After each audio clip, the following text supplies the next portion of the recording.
Hi everyone, नमस्ते आप सभी को। और इस वीडियो को सबसे पहले आप लोगों से मैं कहूंगा कि लाइक जरूर कर देना, क्योंकि ये जो टेस्ट है पर्पल कंपनी की तरफ से वो मैंने अटेम्प्ट कर लिया है। बहुत बच्चे पूछ रहे थे इसके बारे में, क्या होने वाला है, क्या सिनेरियो रहेगा, सारी चीजों के बारे में डिस्कस कर लेते हैं एक बार।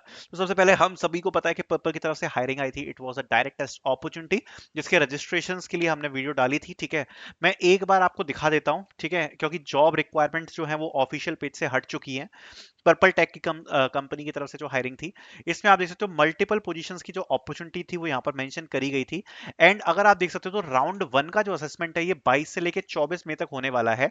एंड जो राउंड वन के शॉर्टलिस्टेड कैंडिडेट्स हैं उनको 26 में, मतलब केवल 2 दिन के अंदर जो इन्वाइट है वो सेकंड राउंड के अंदर आ जाएगा। 26 मई को जो आपके रिजल्ट्स हैं वो डिक्लेयर हो जाएंगे। एंड जो राउंड टू का असेसमेंट है वो 29 से लेके 31 मई को होगा। एंड शॉर्टलिस्ट बच्चों का अनाउंसमेंट जून में हो जाएगा, तो आपको पता पड़ जाएगा कि किन बच्चों को यहाँ पर इंटरव्यूज आने वाले हैं। It was a very important hiring. So ये इसका जॉब डिस्क्रिप्शन था। ठीक है, अभी तो ये ऑफिशियल कैरियर पेज से हट गया है, इसलिए हम ये जो इंपॉर्टेंट हायरिंग्स होती है ना, ये सारी अपने ऑफिशियल वेबसाइट पर डालते हैं जिससे याद रहे। ठीक है, तो उनकी तरफ से कुछ ऐसे मेल्स आए होंगे, अभी आप लोगों को एक बार देख लेना अगर आपने अटेम्प्ट नहीं किया, which is reminder for purple back end engineer test. क्योंकि मल्टीपल पोजीशन थी, मैंने बैक एंड इंजीनियर चूज किया था।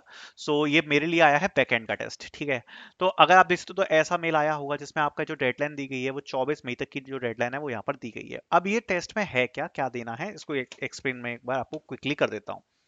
देखो, पर्पल में अगर आपने रजिस्टर किया है तो इस टाइप का एक आपको एक जो मेल है वो आपको यहाँ पर रिसीव होगा। ठीक है, सबसे पहले इसमें क्या आने वाला है, देखो 1.5 आवर का टेस्ट है। मैंने तो अटेम्प्ट कर लिया। ठीक है, कैसा लगा वो भी मैं आपको बताऊंगा।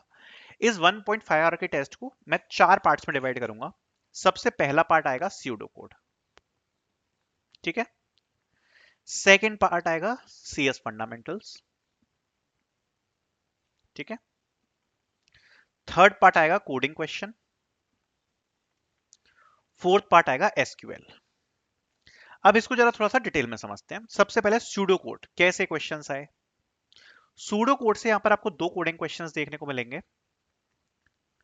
एंड अगर आपको ऊप्स की नॉलेज है तो आप इन कोडिंग क्वेश्चंस को इजीली कर पाओगे। मेरे हिसाब से जो कोडिंग क्वेश्चंस का लेवल था वो इजी ही था। किसी बच्चे को शायद मीडियम फील हो जाए, बट मेरे हिसाब से जो लेवल था वो सूडो कोड्स का था इजी। इजी लेवल के दो सूडो कोड्स किस पे बेस्ड, ऊप्स पे बेस्ड। ऊप्स पे बेस्ड दो सूडो कोड आपको देखने को मिलेंगे। आपको आउटपुट एमसीक्यू फॉर्मेट में मिलेगा और आपको उसको टिक मार्क करना है। फिर आते हैं सीएस फंडामेंटल्स के ऊपर। उसके बाद आपको देखने को मिलेंगे एमसीक्यू। ठीक है, एमसीक्यू आपको कितने देखने को मिलने वाले हैं यहाँ पर, आपको यहाँ पर एमसीक्यू टोटल देखने को मिलने वाले हैं 8।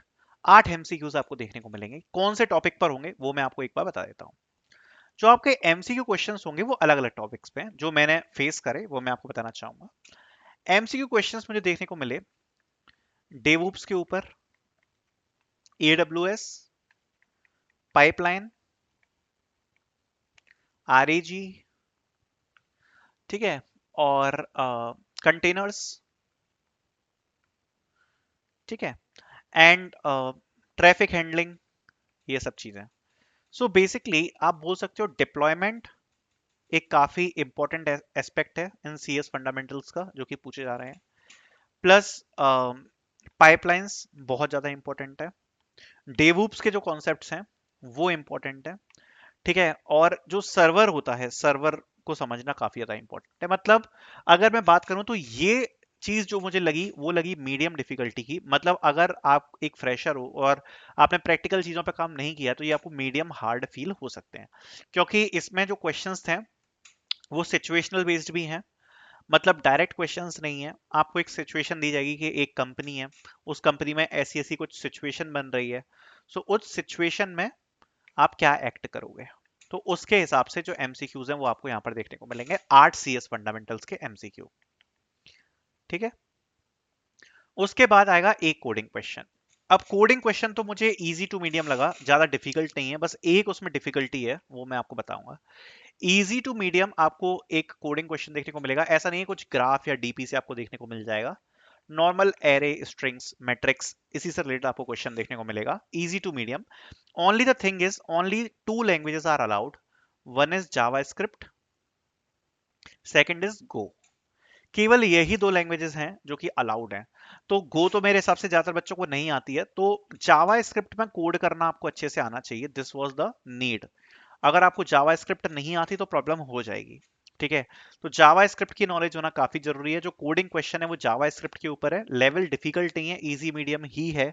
लेकिन जो बेसिक जावा स्क्रिप्ट अगर आपको आती है, लाइक एरेज वगैरह क्रिएट करना, लूप चलाना, ठीक है, प्लस माइनस ऑपरेशन करना, अगर ये सब आता है तो आप कर लोगे। ठीक है, मतलब ज्यादा डिफिकल्ट कोडिंग क्वेश्चन नहीं है। फिर आता है एक एसक्यूएल क्वेश्चन, लगभग मीडियम डिफिकल्टी का, एंड ये आपको देखने को मिलेगा। एंड ये भी मैं बोलूंगा इजी मीडियम की कैटेगरी में ही फॉल करता है, मीडियम आप इसको बोल सकते हो। अगर आपका परफॉर्मेंस इसमें अच्छा रहता है, प्लस अगर कंपनी को पता चल जाता है कि, क्योंकि देखो इसमें एआई डिटेक्शन बहुत स्ट्रांग है, हैकर अर्थ आप ये मान के चलो कि हमारे फ्रेंड लोग हैं। ठीक है, सो एआई डिटेक्शन इसमें काफी ज्यादा स्ट्रांग है। सो इसमें ये चीज का ध्यान रखना कि ये अपनी ही दोस्ती यारी वाली टीम है, एंड अगर इसमें थोड़ी बहुत कुछ भी ऊपर नीचे होती है, सीधे कैंडिडेट्स को डिस्क्वालीफाई कर देते हैं। ठीक है, अगर इवन अगर मतलब इसमें बहुत सारे मतलब डिटेक्शन चीजें हैं, जैसे फॉर एग्जांपल इवन मैं आप लोगों को बोलूंगा कि अगर आप किसी कोडिंग क्वेश्चन को कर रहे हो सॉल्व, तो केवल उसके सॉल्व करने के पैटर्न से ये लोग एनालाइज कर लेते हैं कि ये किसी एआई की हेल्प से लिखा है क्या। जब आप एमसीक्यू क्वेश्चंस को सॉल्व कर रहे हो, इवन उनमें भी एआई डिटेक्शन पैटर्न लगा हुआ है। अब वो कैसी कैसी एल्गोरिथम्स हैं आई डोंट नो, बट आप ये मान के चलो मेरी दोस्त कंपनी है तो मैं आपको पहले ही ये चीज इन्फॉर्म कर रहा हूँ। कोशिश करना कि आप बिल्कुल जेन्युइनली दो, अच्छे से दो इस टेस्ट को। ठीक है, बिकॉज दिस इज सीरियस। 2 दिन के अंदर आपको रिजल्ट मिल रहा है, 4 दिन के अंदर आपको सेकंड राउंड मिल रहा है, एंड जून में आपको इंटरव्यूज मिल रहे हैं। So it is not like कि ये ऐसी अपॉर्चुनिटी नहीं है जिसको आप इग्नोर कर सको। Okay, all the best. And एक चीज मैं आपको बताना चाहूंगा अर्जुन टेस्ट सीरीज के बारे में। सो अर्जुन से टेस्ट सीरीज की लिंक आपको डिस्क्रिप्शन में मिल जाएगी। वाई इट इज यूजफुल, क्योंकि इस प्रकार के कोई भी टेस्ट वगैरह आते हैं, ठीक है, सो इससे आपकी फुल प्रिपरेशन हो जाती है। द बेस्ट पार्ट इज कि आपकी complete preparation Arjun series mock test में आपको देखने को मिल जाती है। सो अगर जैसे अभी ये पर्पल टेक का असेसमेंट आया, किसी भी कंपनी का असेसमेंट आया, तो ये काफी ज्यादा हेल्पफुल साबित होती है, बिकॉज ऑलरेडी आप लोग प्रिपेयर्ड होते हो। ठीक है, सो अगर आपकी फुल ए टू जेड आपको प्रिपरेशन चाहिए कोई भी टेस्ट को क्लियर करने के लिए, आप अर्जुन टेस्ट सीरीज में एनरोल कर सकते हो। Link will be in the description. Thank you so much for watching.